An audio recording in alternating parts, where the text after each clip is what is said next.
Hi hello everyone, welcome to my channel Srushti tutorial for maths.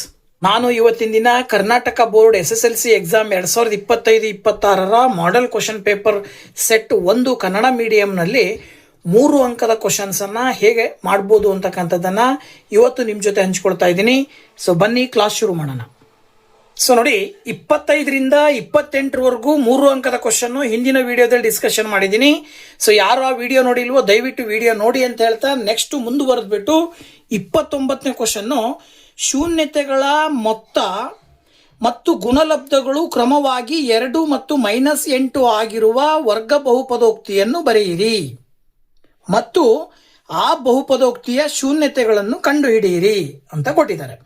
ಹೇಗ್ ಮಾಡಬಹುದು ಅಂತಕ್ಕಂಥದ್ದನ್ನ ಇದನ್ನ ನೋಡಿದಾಗ, ಸೊ ನೋಡಿ, ಅವರು ಕೊಟ್ಟಿರುವಂತಹ ಪ್ರಶ್ನೆಯ ಆಧಾರದ ಮೇಲೆ ಶೂನ್ಯತೆಗಳನ್ನ ನಾವು ಒಂದು ಆಲ್ಫಾ ಇನ್ನೊಂದು ಬೀಟಾ ಅಂತ ಹೇಳಿ ತಗೊಳ್ಳೋಣ. ನೋಡಿ, ಆ ಶೂನ್ಯತೆಗಳೆರಡನ್ನ ಒಂದು ಆಲ್ಫಾ ಮತ್ತು ಇನ್ನೊಂದು ಬೀಟಾ ಅಂತ ತಗೊಳ್ರಿ.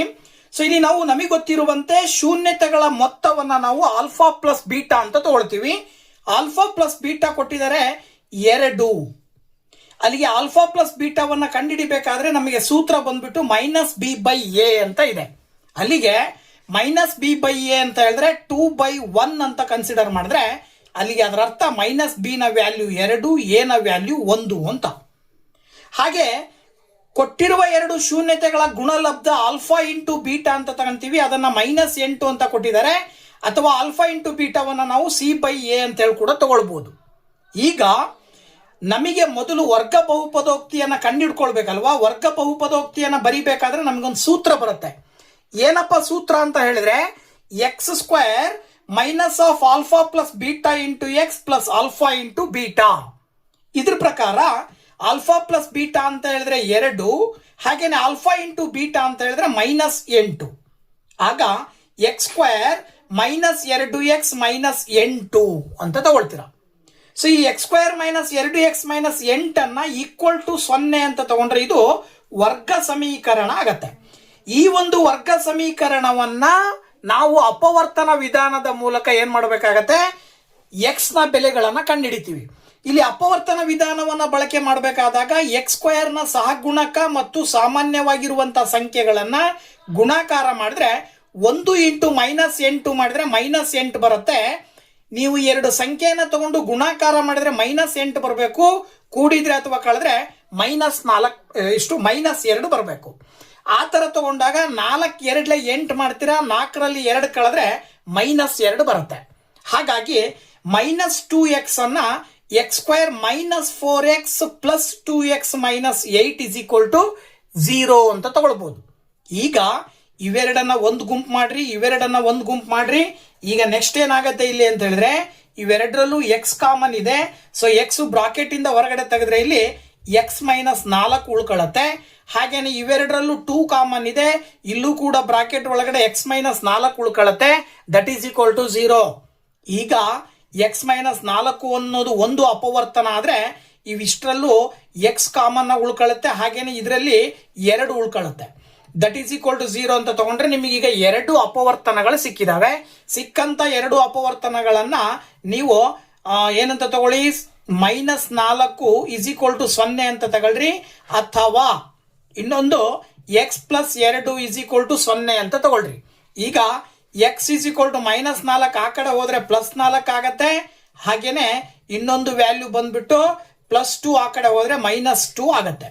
ಈಗ ನಿಮಗೆ x ಗೆ 2 ಬೆಲೆಗಳು ಬಂದು, ಒಂದು 4, ಇನ್ನೊಂದು -2. ಸೊ ಅವ್ರು ನಿಮಗೆ ಕೇಳಿರ್ತಕ್ಕಂಥದ್ದಿಷ್ಟೇ, ಬಹುಪದೋಕ್ತಿಯನ್ನ ಬರೆಯಿರಿ ಮತ್ತು ಆ ಬಹುಪದೋಕ್ತಿಯ ಶೂನ್ಯತೆಗಳನ್ನ ಬರೆಯಿರಿ ಅಂತೇಳಿ. ಬಹುಪದೋಕ್ತಿ ಬಂದು x² -2x -8 ಆದ್ರೆ ಅದರ ಶೂನ್ಯತೆಗಳು ಬಂದು 4 ಮತ್ತು -2. ಓಕೆನಾ. ಸೊ ವರ್ಗ ಸಮೀಕರಣಕ್ಕೆ ಸಂಬಂಧಪಟ್ಟಿದ್ದು 29ನೇದು ಇನ್ನೊಂದು ಕ್ವಶನ್ ಏನಿದೆಯಪ್ಪ ಅಂದ್ರೆ p of x = x² plus 3x plus 1. ಈ ವರ್ಗ ಬಹುಪದೋಕ್ತಿಯ ಶೂನ್ಯತೆಗಳು ಆಲ್ಫಾ ಮತ್ತು ಬೀಟಾ. ಹಾಗಾದರೆ ಒಂದು 1/α ಪ್ಲಸ್ 1/β, ಇನ್ನೊಂದು α² into beta plus alpha into β². ಇವುಗಳ ಬೆಲೆ ಕಂಡು ಹಿಡಿಯಿರಿ ಅಂತ ಕೇಳಿದ್ದಾರೆ. ಸೊ ಇದನ್ನ ಹೇಗೆ ಸಾಲ್ವ್ ಮಾಡಬಹುದು ಅಂತಕ್ಕಂಥದ್ದನ್ನ ನೋಡೋದಾದ್ರೆ ನೋಡಿ, ಇಲ್ಲಿ ಕೊಟ್ಟಿರುವ ಬಹುಪದೋಕ್ತಿಯನ್ನ p of x ಅಂತ ತಗೊಂಡು ನಾವು ಇಲ್ಲಿ ವರ್ಗ ಸಮೀಕರಣದ ರೂಪದಲ್ಲಿರೋದ್ರಿಂದ ನಾವು ವರ್ಗ ಸಮೀಕರಣದ ಸಾಮಾನ್ಯ ರೂಪವನ್ನು ಬರ್ಕೊಂಡ್ರೆ ax² plus bx plus c is equal to 0 ಅಂತ ತಗೊಳ್ತೀರಾ. ಇದರಲ್ಲಿ a ಬಂದು x² ನ ಸಹಗುಣಕ 1 ಇದೆ, b ಬಂದು x ನ ಸಹಗುಣಕ 3 ಇದೆ, c ಬಂದು ಸಾಮಾನ್ಯ ಸಂಖ್ಯೆ c ಇಸ್ ಈಕ್ವಲ್ ಟು 1. ನಮಗೆ ಗೊತ್ತು ಶೂನ್ಯಗಳ ಮೊತ್ತವನ್ನ ನಾವು ಆಲ್ಫಾ ಪ್ಲಸ್ ಬೀಟಾ ಅಂತ ತಗೊಂಡ್ರೆ -b/a ಆಗತ್ತೆ. ಇದರ ಆಧಾರದ ಮೇಲೆ b ಅಂತ ಹೇಳಿದ್ರೆ -3 ಡಿವೈಡೆಡ್ ಬೈ a ಅಂತ ಹೇಳಿದ್ರೆ 1. ಅಲ್ಲಿಗೆ ಆಲ್ಫಾ ಪ್ಲಸ್ ಬೀಟಾದ ವ್ಯಾಲ್ಯೂ -3 ಬರುತ್ತೆ. ಅದೇ ರೀತಿ ಅದೇ ಶೂನ್ಯತೆಗಳ ಗುಣಲಬ್ಧವನ್ನ ಆಲ್ಫಾ ಇಂಟು ಬೀಟಾ ಅಂತ ತಗೊಂಡ್ರೆ ಅದಕ್ಕೆ ಸೂತ್ರ ಬಂದ್ಬಿಟ್ಟು c/a. ಇದ್ರ ಪ್ರಕಾರ ಸಿ ಅಂತ ಹೇಳಿದ್ರೆ 1, ಎ ಅಂತ ಹೇಳಿದ್ರೆ 1, 1/1 ಅಂದ್ರೆ ಆಲ್ಫಾ ಇಂಟು ಬೀಟಾದ ಬೆಲೆ 1 ಬಂತು. ನಿಮಗೆ ಅವ್ರು ಕೇಳಿರೋದು ಮೊದಲನೇದು 1/α ಪ್ಲಸ್ 1/β ಅಂತ ತಗೊಂಡಿದ್ದಾರೆ. ಇಲ್ಲಿರುವ ಛೇದಗಳಿಗೆ ಲಾಸ ತಗೊಂಡ್ರೆ ಆಲ್ಫಾ ಇಂಟು ಬೀಟಾ ಬರುತ್ತೆ. ಆಗ ಮೇಲ್ಗಡೆ ಅಂಶ ಏನಾಗುತ್ತೆ ಅಂದ್ರೆ 1 into beta plus 1 into alpha ಮಾಡಿದ್ರೆ alpha plus beta divided by alpha into beta ಆಗುತ್ತೆ. ಈಗ ಆಲ್ಫಾ ಪ್ಲಸ್ ಬೀಟಾದ ಬೆಲೆ -3, ಹಾಗೇನೆ ಆಲ್ಫಾ ಇಂಟು ಬೀಟಾದ ಬೆಲೆ 1 ಹಾಕಿದ್ರೆ ಫೈನಲಿ ನಿಮಗೆ ಆನ್ಸರ್ ಬಂದ್ಬಿಟ್ಟು -3 ಬರುತ್ತೆ. ಇದು ಒಂದನೇದಕ್ಕೆ ಉತ್ತರ. ಹಾಗೆ ಎರಡನೇದು ಏನು ಕೊಟ್ಟಿದ್ದಾರೆ, α² into beta plus alpha into beta square. ಇದನ್ನ ಅಬ್ಸರ್ವ್ ಮಾಡಿದಾಗ ಇವೆರಡರಲ್ಲೂ ಆಲ್ಫಾ ಮತ್ತೆ ಬೀಟಾ ಕಾಮನ್ ಇದೆ. ಈ ಎರಡೂ ಪದಗಳಲ್ಲಿರುವ ಆಲ್ಫಾ ಮತ್ತೆ ಬೀಟಾ ಕಾಮನ್ ತೆಗೆದ್ರೆ ಇದರಲ್ಲಿ ಆಲ್ಫಾ ಉಳ್ಕೊಳ್ಳುತ್ತೆ ಪ್ಲಸ್ ಇದರಲ್ಲಿ ಬೀಟಾ ಉಳ್ಕೊಳ್ಳುತ್ತೆ. ಆಲ್ಫಾ ಇಂಟು ಬೀಟಾದ ಬೆಲೆ 1, ಆಲ್ಫಾ ಪ್ಲಸ್ ಬೀಟಾದ ಬೆಲೆ -3. ಬೆಲೆಗಳನ್ನು ಹಾಕಿದಾಗ 1 ಇಂಟು -3 ಆಗುತ್ತೆ. 1 ಇಂಟು -3 ಗುಣಾಕಾರ ಮಾಡಿದ್ರೆ -3 ಬರುತ್ತೆ. ಸೊ ಅವ್ರು ಕೇಳಿರುವ ಎರಡು ಪದಗಳ ಅರ್ಥ ಸಿಕ್ತು ನಿಮಗೆ. 1/α ಪ್ಲಸ್ 1/βದ ವ್ಯಾಲ್ಯೂ -3 ಬಂದ್ರೆ α² into beta plus alpha into beta square ನ ವ್ಯಾಲ್ಯೂ -3 ಬರ್ತಾ ಇದೆ. ಓಕೆನಾ? ಹಾಗೆ ನೆಕ್ಸ್ಟ್ ಕ್ವಶನ್ 30ನೇ ಕ್ವಶನ್ ಬಂದ್ಬಿಟ್ಟು ತ್ರಿಭುಜಗಳ ಪಾಠಕ್ಕೆ ಸಂಬಂಧಪಟ್ಟಿದ್ದು. ABC ಒಂದು ಲಂಬಕೋನ ತ್ರಿಭುಜ, ಕೋನ BAC is equal to 90 degree ಮತ್ತು AD ಮತ್ತು BC ಲಂಬವಾಗಿದ್ದಾವೆ ಅಂತ ಕೊಟ್ಟಿದ್ದಾರೆ. ಹಾಗಾದ್ರೆ AB² is equal to BC into BD ಎಂದು ತೋರಿಸಿ ಅಂತ ಕೊಟ್ಟಿದ್ದಾರೆ. ಸೊ ಇದನ್ನ ಹೇಗೆ ಸಾಲ್ವ್ ಮಾಡಬಹುದು ಅಂತಕ್ಕಂಥದ್ದನ್ನ ನಾವಿಲ್ಲಿ ನೋಡೋದಾದ್ರೆ ನೋಡಿ, ಅವರೇ ಹೇಳಿರುವ ಹಾಗೆ ತ್ರಿಭುಜ ABC ಒಂದು ಲಂಬಕೋನ ತ್ರಿಭುಜ ಅಂದ್ರೆ ಇಲ್ಲಿ ಈ ಕೋನ 90 ಡಿಗ್ರಿ ಇರುತ್ತೆ. ಸೊ ಈ ಕೋನ 90 ಡಿಗ್ರಿ ಇದೆ ಅಂತ ಹೇಳಿದ್ರೆ ನಾವು ಇಲ್ಲಿ ಏನ್ ಮಾಡಬೇಕು ಅಂತ ಹೇಳಿದ್ರೆ ಈ ಲಂಬಕೋನ ತ್ರಿಭುಜದಲ್ಲಿ AD ಎನ್ನುವಂತದ್ದು BCಗೆ ಲಂಬವಾಗಿದೆ. ಸೊ ನಾವು ADಯನ್ನ BCಗೆ ಲಂಬವಾಗಿ ಎಳೆದಾಗ 3 ತ್ರಿಭುಜಗಳ ರಚನೆಯಾಗಿದೆ. ಇಲ್ಲಿ ಮೊದಲಿಗಿರುವಂತದ್ದು ABC ದೊಡ್ಡ ತ್ರಿಭುಜ, ಮೇಲ್ಗಡೆ ಒಂದು ADB ಎರಡನೇ ತ್ರಿಭುಜ, ಇನ್ನೊಂದು ADC ಮೂರನೇ ತ್ರಿಭುಜ. ಈಗ ನಾವು ದೊಡ್ಡ ತ್ರಿಭುಜ ABC ಮತ್ತು ಮೇಲ್ಗಡೆ ತ್ರಿಭುಜ ABD ಯನ್ನ ಆಯ್ಕೆ ಮಾಡಿಕೊಂಡ್ರೆ ತ್ರಿಭುಜ ABC ಮತ್ತು ತ್ರಿಭುಜ ABDಯಲ್ಲಿ ನೀವು ನೋಡಿದ್ರೆ ಕೋನ B ಅನ್ನುವಂತಹದ್ದು ಎರಡೂ ತ್ರಿಭುಜಗಳಲ್ಲೂ ಸಾಮಾನ್ಯವಾಗಿರ್ತಕ್ಕಂಥದ್ದು. ಹಾಗಾಗಿ ಕೋನ B ಇಸ್ ಈಕ್ವಲ್ ಟು ಕೋನ B ಅಂತ ಹೇಳ್ತೀವಿ, ಅದು ಸಾಮಾನ್ಯ ಕೋನ. ಇನ್ನ ನೆಕ್ಸ್ಟ್ ಬಂದ್ಬಿಟ್ಟು ಯಾವ್ದು ಕೊಟ್ಟಿದ್ದಾರೆ ಅಂತ ಹೇಳಿದ್ರೆ ಕೋನ BAC 90 ಡಿಗ್ರಿ ಅಂತ ಕೊಟ್ಟಿದ್ದಾರೆ. ಇದು AD ಅನ್ನೋದು BCಗೆ ಲಂಬವಾಗಿದೆ ಅಂತ ಹೇಳಿದ್ರೆ ಈ ಕೋನನು ಕೂಡ 90 ಡಿಗ್ರಿ ಇರುತ್ತೆ. ಅಲ್ಲಿಗೆ ಕೋನ BAC ಇಸ್ ಈಕ್ವಲ್ ಟು ಕೋನ BDA ಅವರೇ ಕೊಟ್ಟಿರುವಂತಹದ್ದು ದತ್ತ. ಇದರ ಆಧಾರದ ಮೇಲೆ ಇನ್ನ AB ಅನ್ನುವಂತಹ ಬಾಹು ದೊಡ್ಡ ಟ್ರಯಾಂಗಲಿನಲ್ಲಿ ಇರುವಂತಹದ್ದು ಸಣ್ಣ ಟ್ರಯಾಂಗಲಿನಲ್ಲಿ AB ಆಗಿರುತ್ತೆ. ಅಂದ್ರೆ AB ಬಾಹು ಎರಡೂ ಸಂದರ್ಭದಲ್ಲೂ ಸಮ ಇರೋದ್ರಿಂದ AB is equal to AB ಎರಡೂ ತ್ರಿಭುಜಗಳ ಸಾಮಾನ್ಯ ಬಾಹು. ಇದರ ಆಧಾರದ ಮೇಲೆ ಈ ತ್ರಿಭುಜ ABC ದೊಡ್ಡ ತ್ರಿಭುಜ ಮತ್ತು ತ್ರಿಭುಜ ABD ಎರಡೂ ಕೂಡ ಅನುರೂಪ ತ್ರಿಭುಜಗಳು ಅಂತ ಹೇಳ್ಬೋದು ನಾವು. ಸೊ ತ್ರಿಭುಜ ABC ಅನುರೂಪ ತ್ರಿಭುಜ DBA ಅಂತ ಕರಿತೀವಿ. ಯಾವಾಗ ಎರಡೂ ತ್ರಿಭುಜಗಳು ಅನುರೂಪಗಳಾಗಿರ್ತಾವೋ ಅನುರೂಪ ತ್ರಿಭುಜದ ಏನು ಅನುರೂಪ ಬಾಹುಗಳು ಏನಾಗಿರ್ತವೆ, ಸಮಾನುಪಾತದಲ್ಲಿ ಇರ್ತವೆ. ಇದರ ಆಧಾರದ ಮೇಲೆ AB ದೊಡ್ಡ ಟ್ರಯಾಂಗಲ್ ಕನ್ಸಿಡರ್ ಮಾಡಿದ್ರೆ ABಗೆ ಅನುರೂಪ ಬಾಹು ಯಾವ್ದಾಗತ್ತೆ, BD ಆಗತ್ತೆ. So that AB divided by BD ಆದ್ರೆ ಇನ್ನ BCಗೆ ಯಾವ್ದಾಗತ್ತೆ, BCಗೆ AB ಆಗತ್ತೆ. ದೊಡ್ಡ ಟ್ರಯಾಂಗಲ್ ನಲ್ಲಿ ಬಿ ಸಿ, ಓಕೆನಾ. ಸೊ ದೊಡ್ಡ ಟ್ರಯಾಂಗಲ್ ನಲ್ಲಿ ಬಿ ಸಿ ವಿಕರ್ಣ, ಸಣ್ಣ ಟ್ರಯಾಂಗಲ್ ನಲ್ಲಿ ವಿಕರ್ಣ ಯಾವುದು? A B. ಸೊ ಈ B C divided by A B ಸಮ ಇರುತ್ತೆ. ಸ್ವಲ್ಪ ನೀವು ಇದನ್ನ ಓರೆ ಗುಣಾಕಾರ ಮಾಡಿದ್ರಿ ಅಂತ ಹೇಳಿದ್ರೆ A B into A B is equal to B D into B C ಅಂತ ತಗೊಳ್ತೀರಾ. Next step A B into A B ಮಾಡಿದ್ರೆ ಎ ಬಿ ಸ್ಕ್ವೇರ್ ಬರುತ್ತೆ is equal to B C into B D. ನಿಮಗೆ ಸಾಧಿಸಿ ಅಥವಾ ತೋರಿಸಿ ಅಂತ ಕೊಟ್ಟಿರೋದೇ ಇದನ್ನ. So A B square is equal to B C into B D ಎಂದು ತೋರಿಸಿ ಅಂತ ಕೊಟ್ಟಿದ್ದಾರೆ. ಸೊ ನಮಗೆ ಆ ಒಂದು ಉತ್ತರ ಕಂಡು ಬರ್ತಾ ಇದೆ. ಓಕೆನಾ. ನೆಕ್ಸ್ಟ್ 31ನೇ ಕ್ವಶನ್ ಏನ್ ಹೇಳ್ತಾ ಇದೆ, ಗೋಡೆ ಗಡಿಯಾರದ ನಿಮಿಷದ ಮುಳ್ಳಿನ ಉದ್ದವು 18 ಸೆಂಟಿಮೀಟರ್ ಇದೆ. 35 ನಿಮಿಷಗಳಲ್ಲಿ ನಿಮಿಷದ ಮುಳ್ಳು ಕ್ರಮಿಸುವ ವಿಸ್ತೀರ್ಣವನ್ನು ಕಂಡುಹಿಡಿಯಿರಿ. ನಿಮಿಷದ ಮುಳ್ಳಿನ ಚಲನೆಯಿಂದ ಉಂಟಾಗುವ ಕಂಸದ ಉದ್ದವನ್ನು ಕಂಡುಹಿಡಿಯಿರಿ ಅಂತ ಕೊಟ್ಟಿದ್ದಾರೆ. ನೋಡಿ, ಒಂದು ಗೋಡೆ ಗಡಿಯಾರ ಇದೆ. ಗೋಡೆ ಗಡಿಯಾರದಲ್ಲಿ ಇದನ್ನು ನಾವು ನಿಮಿಷದ ಮುಳ್ಳು ಅಂತ ತಗೊಂಡ್ರೆ ಅವ್ರೇನ್ ಮಾಡ್ತಾರೆ, ಈ ನಿಮಿಷದ ಮುಳ್ಳು ಸುಮಾರು 35 ನಿಮಿಷ ಏನಾಗಿದೆ, ಮೂವ್ ಆಗಿದೆ ಅಂತ. ಅಂದ್ರೆ ಈ ನಿಮಿಷದ ಮುಳ್ಳು ಇಲ್ಲಿಗೆ ಬಂದ್ರೆ 5 ನಿಮಿಷ, 10, 15, 20, 25, 30, 35 ಇಲ್ಲಿ ತನಕ ಬಂದಿದೆ. ಈ ಜಾಗದಿಂದ ಈ ಜಾಗ ತನಕ ಬಂದು ಕವರ್ ಮಾಡಿದೆ ಅಂತ ಹೇಳಿದ್ರೆ ಇದಿಷ್ಟು ಕೋನವನ್ನ ರಚನೆ ಮಾಡ್ತದೆ. ಸೊ ಇಷ್ಟು ಕೋನ ಯಾವುದಕ್ಕೆ ಸಮ ಇರುತ್ತಪ್ಪ ಅಂತ ಹೇಳಿದ್ರೆ, ನಮಗೆ ಗೊತ್ತು ಈ ಒಂದು ಗಡಿಯಾರದ ಕೇಂದ್ರ ಬಿಂದುವಿನ ಸುತ್ತ 360 ಡಿಗ್ರಿ ಕೋನ ಇರುತ್ತೆ. ಈ ಒಂದು ನಿಮಿಷ ಒಂದು ಗಂಟೆ, ಒಂದು ನಿಮಿಷದ ಮುಳ್ಳು 60 ನಿಮಿಷ ಸುತ್ತ ಅಷ್ಟೊತ್ತಿಗೆ 360 ಡಿಗ್ರಿ ಕೋನ ರಚನೆ ಆಗತ್ತೆ. ಹಾಗಿದ್ಮೇಲೆ ಒಂದು ನಿಮಿಷಕ್ಕೆ ಎಷ್ಟಾಗತ್ತೆ ಅಂತ ಹೇಳಿದ್ರೆ 360 ಡಿವೈಡೆಡ್ ಬೈ 60 ಮಾಡಿದ್ರೆ 6 ಡಿಗ್ರಿ ಬರುತ್ತೆ. ಒಂದು ನಿಮಿಷಕ್ಕೆ ನಿಮಿಷದ ಮುಳ್ಳು 6 ಡಿಗ್ರಿ ಕ್ರಮಿಸಿದ್ರೆ 35 ನಿಮಿಷದಲ್ಲಿ ರಚಿಸುವ ಕೋನ ಬಂದ್ಬಿಟ್ಟು 35 ಇಂಟು 6 ಮಾಡಿದ್ರೆ 210 ಡಿಗ್ರಿ ಬರುತ್ತೆ. ಓಕೆನಾ. ಅಲ್ಲಿಗೆ ಈ ಕೋನ ಬಂದ್ಬಿಟ್ಟು ಎಷ್ಟು ಬಂತು, 210 ಡಿಗ್ರಿ ಬಂತು. ಈಗ ಅದು ಕ್ರಮಿಸಿದ ನಂತರದಲ್ಲಿ ಇದಿಷ್ಟನ್ನ ನಾವು ಒಂದು ಏನಂತ ಕರಿತೀವಿ, ಸೆಕ್ಟರ್ ಅಂತ ಕರಿತೀವಿ. ಏನಂತ ಕರಿತೀವಿ ಅದನ್ನ? ಸೆಕ್ಟರ್. ಅಥವಾ ಈ ಸೆಕ್ಟರ್ ನ ಫಾರ್ಮೇಶನ್ ಆಗಿದೆಯಲ್ವಾ, ಇದನ್ನ ನಾವು ಇಲ್ಲಿ ಏನಂತ ಹೇಳ್ಬೋದು ಅಂತ ಹೇಳಿದ್ರೆ ವಿಸ್ತೀರ್ಣ. ಅದು ಕ್ರಮಿಸಿದಂತಹ ವಿಸ್ತೀರ್ಣವನ್ನ ಕಂಡುಹಿಡಿಬೇಕು. ಈಗ ನಾವು ಮುಳ್ಳು ಇಲ್ಲಿಂದ ಪ್ರಾರಂಭ ಆಗಿ ಇಲ್ಲಿಗೆ ಬಂದು ನಿಂತಿದೆ ಅಂದ್ರೆ, ಸೊ ಇಲ್ಲಿ ತನಕ ಪೂರ್ತಿ ಈ ಒಂದು ವಿಸ್ತೀರ್ಣವನ್ನ ಕವರ್ ಮಾಡಿದೆ. ಅದು ಈ ಕ್ರಮಿಸಿದ ವಿಸ್ತೀರ್ಣ ಬೇಕು ಅಂತ ಹೇಳಿದ್ರೆ ನೀವು ಈ ಸೆಕ್ಟರ್ನ ಏರಿಯಾವನ್ನ ಕಂಡುಹಿಡಿಬೇಕಾಗತ್ತೆ. ಓಕೆನಾ.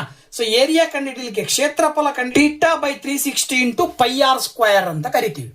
So theta by 360 into pi R square ಅಂತ ಹೇಳಿದ್ರೆ ಥೀಟಾದ ಬೆಲೆ 210 divided by 360 into 22/7 into R square ಅಂತ ಹೇಳಿದ್ರೆ ತ್ರಿಜ್ಯವನ್ನ ಅವರೇ ಕೊಟ್ಟಿದ್ದಾರೆ 18 ಅಂತೇಳಿ.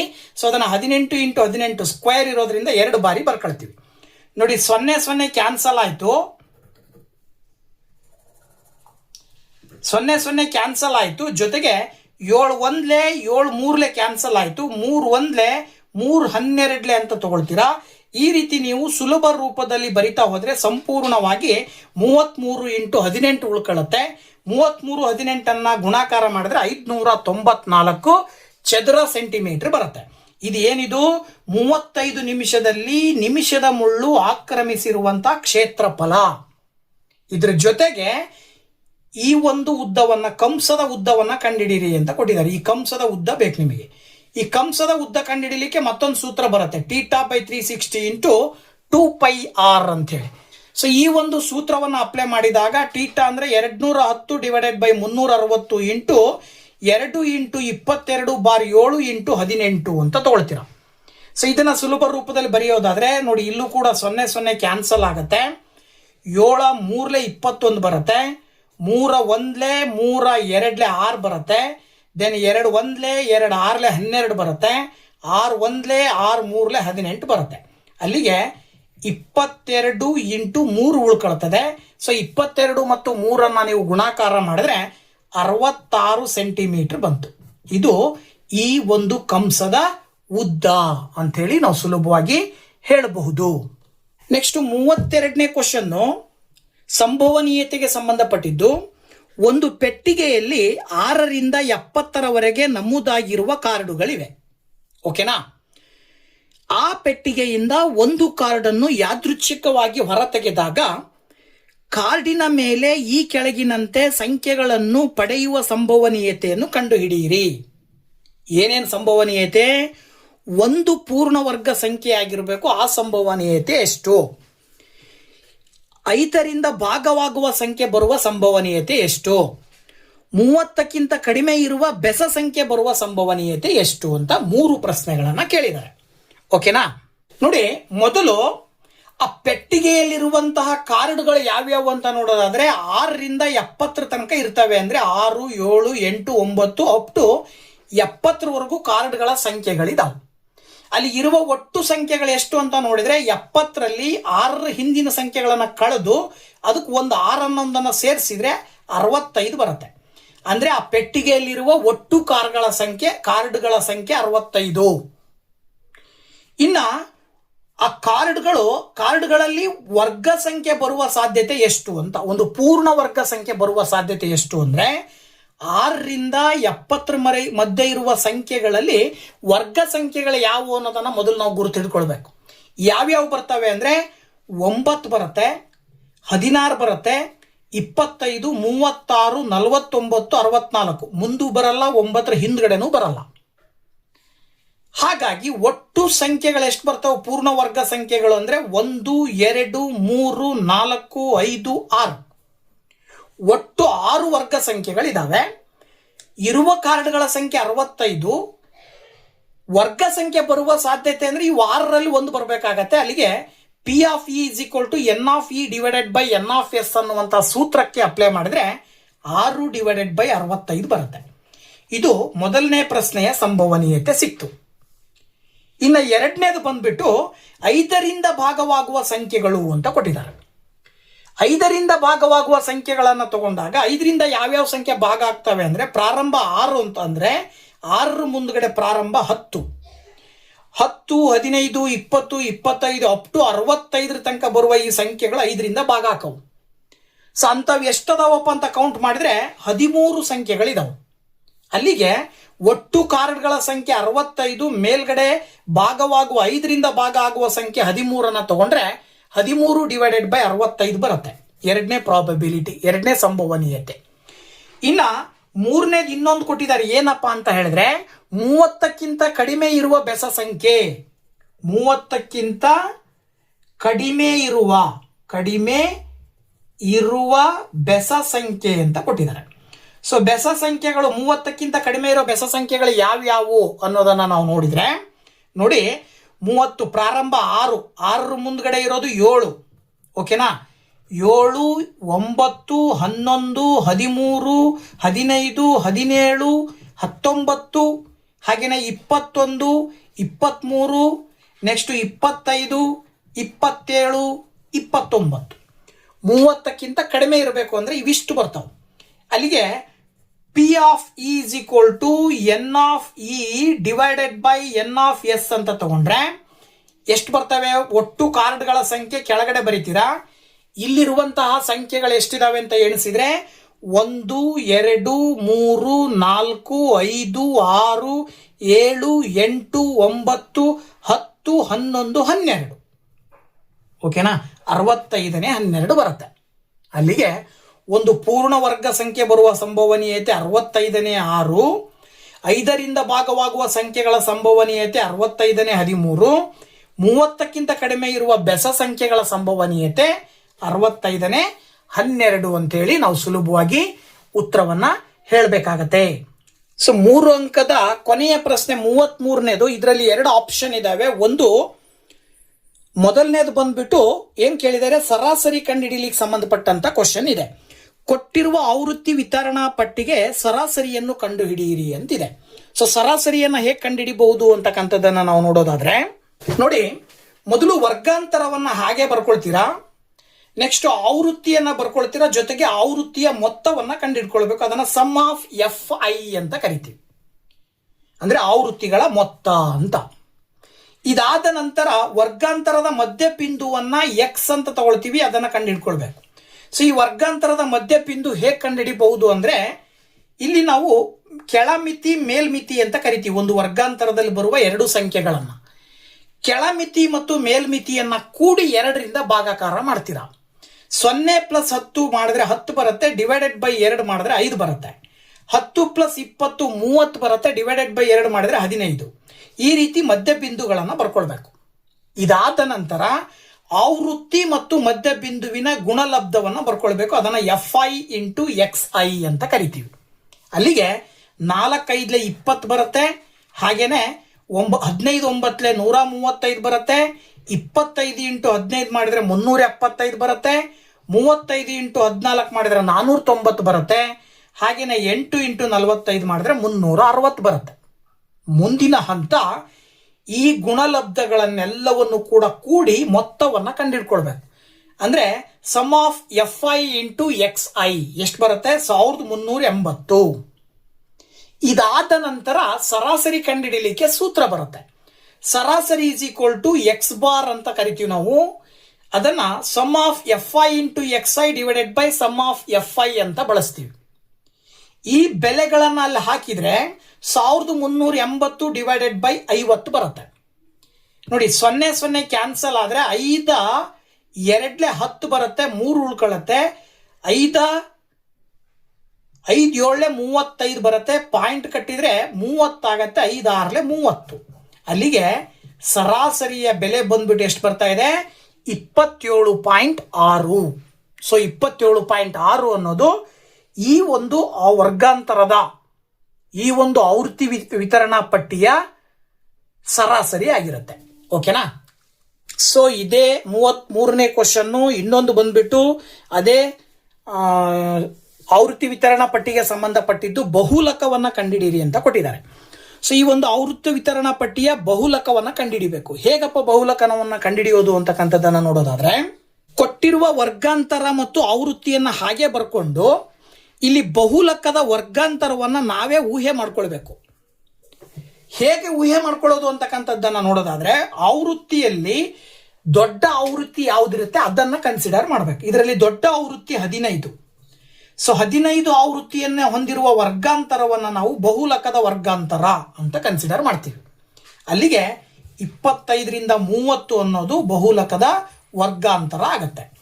ನೀವು 25ರಿಂದ 30ನ ಬಹುಲಕದ ವರ್ಗಾಂತರ ಅಂತ ಆಯ್ಕೆ ಮಾಡ್ಕೊಂಡ್ರಿ ಅಂದ್ರೆ ಬಹುಲಕದ ಸೂತ್ರ ಬಂದ್ಬಿಟ್ಟು L plus F1 minus F0 divided by 2 into F1 minus F0 minus F2 into H ಅನ್ನುವಂಥ ಸೂತ್ರ. ಈ ಸೂತ್ರದಲ್ಲಿ ಬರುವ ಬೆಲೆಗಳನ್ನು ನೋಡಿದಾಗ ಎಲ್ ಅಂತ ಹೇಳಿದ್ರೆ ಕೆಳಮಿತಿ ಅಂತ ಕರಿತೀವಿ. ಯಾವುದ್ರ ಕೆಳಮಿತಿ? ನೀವು ಯಾವುದನ್ನ ಬಹುಲಕದ ವರ್ಗಾಂತರ ಅಂತ ಆಯ್ಕೆ ಮಾಡಿರ್ತೀರೋ ಅದರ ಕೆಳಮಿತಿ ಅಂದ್ರೆ 25ಅನ್ನ ತಗೊಳ್ಬೇಕು. ಇನ್ನು F1 ಅಂತ ಹೇಳಿದ್ರೆ ಆವೃತ್ತಿ. ಯಾವ ಒಂದು ಬಹುಲಕದ ವರ್ಗಾಂತರ ಅಂತ ಆಯ್ಕೆ ಮಾಡಿರ್ತೀರೋ ಅದರ ಆವೃತ್ತಿಯನ್ನ ನಾವು F1 ಅಂತ ಕರಿತೀವಿ. ಇನ್ನು F0 ಅಂತ ಹೇಳಿದ್ರೆ ಯಾವ ಬಹುಲಕದ ವರ್ಗಾಂತರವನ್ನು ಆಯ್ಕೆ ಮಾಡಿರ್ತೀರೋ ಅದರ ಹಿಂದಿನ ಆವೃತ್ತಿಯನ್ನ ನಾವು F0 ಅಂತ ಕರಿತೀವಿ, 9. F2 ಅಂತ ಹೇಳಿದ್ರೆ ಸೇಮ್ ಬಹುಲಕ ವರ್ಗಾಂತರದ ಮುಂದಿನ ಆವೃತ್ತಿ, ಅದು 9. ಹಾಗಾಗಿ F2 9. ಇನ್ನು H ಅಂತ ಹೇಳಿದ್ರೆ ಆ ಒಂದು ವರ್ಗಾಂತರದ ಗಾತ್ರ. ವರ್ಗಾಂತರದ ಗಾತ್ರ ಯಾವಾಗ ಸಿಗುತ್ತೆ ಅಂದ್ರೆ ಮೇಲ್ಮಿತಿನಲ್ಲಿ ಕೆಳಮಿತಿಯನ್ನ ಕಳೆದ್ರೆ ಸಿಗುತ್ತೆ. 30ರಲ್ಲಿ 25ಅನ್ನ ಕಳೆದ್ರೆ ಎಷ್ಟು ಬರುತ್ತೆ? 5 ಬರುತ್ತೆ. ಹಾಗಾಗಿ H ಬಂದ್ಬಿಟ್ಟು 5. ಈಗ ಬಹುಲಕದ ಸೂತ್ರಕ್ಕೆ ಈ ಎಲ್ಲಾ ಬೆಲೆಗಳನ್ನು ಅಪ್ಲೈ ಮಾಡಿದಾಗ 25 plus 15 minus 9 divided by 2 into 15 minus 9 minus 9 into 15. ಈಗ ನೋಡಿ ಏನಾಗತ್ತೆ, 25 15ರಲ್ಲಿ 9ಅನ್ನ ನೀವು ಕಳೆದ್ರಿ ಅಂದ್ರೆ 6 ಬರುತ್ತೆ. 15ಅನ್ನ 2ರಿಂದ ಗುಣಾಕಾರ ಮಾಡಿದ್ರೆ 30 ಬರುತ್ತೆ.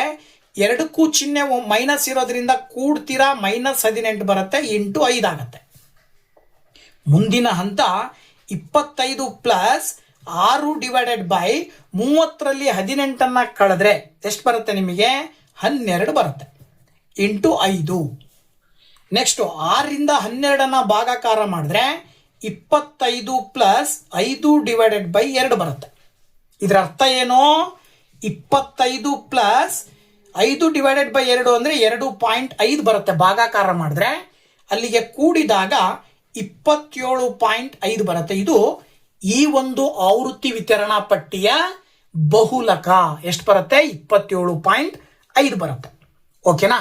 ಸೊ ಈ ಒಂದು ವಿಡಿಯೋದಲ್ಲಿ 3 ಅಂಕದ 29ರಿಂದ 33ನೇ ಕ್ವಶನ್ ತನಕ ಬರುವಂತ ಎಲ್ಲಾ ಪ್ರಶ್ನೆಗಳನ್ನ ನಿಮ್ ಜೊತೆ ಡಿಸ್ಕಷನ್ ಮಾಡಿದೀನಿ.